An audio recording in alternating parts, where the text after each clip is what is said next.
Stephen Maxwell, otherwise known as Maxell, as it is on your jersey here. How do Westmeath go into this? Because nobody's expecting you to win. No one's expecting us. No one expects us to win the league either. But we put in a massive performance that day, and we're looking for the same again. You came close that day? We did indeed. We came within 5 points. We were leading with 7 minutes to go, and unfortunately, we just couldn't finish. So we've been working on that for the last 2 or 3 months. So hopefully, we can put in a better performance today.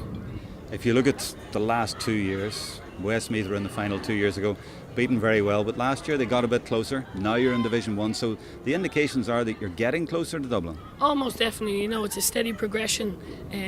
Unfortunately, we've lost a few players to retirement after Division 2, but we've been building. We brought some young minors up into the panel this year, and they're going to get some experience in the Leinster final.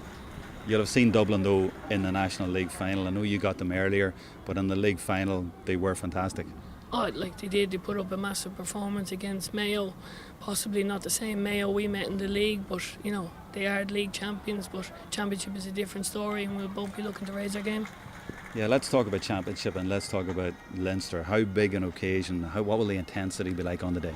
Oh, it's a massive occasion. It's a Leinster final. Whether it's just one game or building up to it, this year we're trying to raise our game for one game, and everybody knows in sport anything can happen in one match.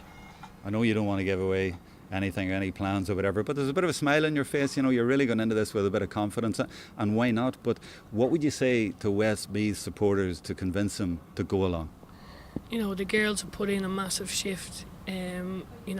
Everybody can see from the results and our performances in the National League that we're going places. This team has had a steady progression over the last few years.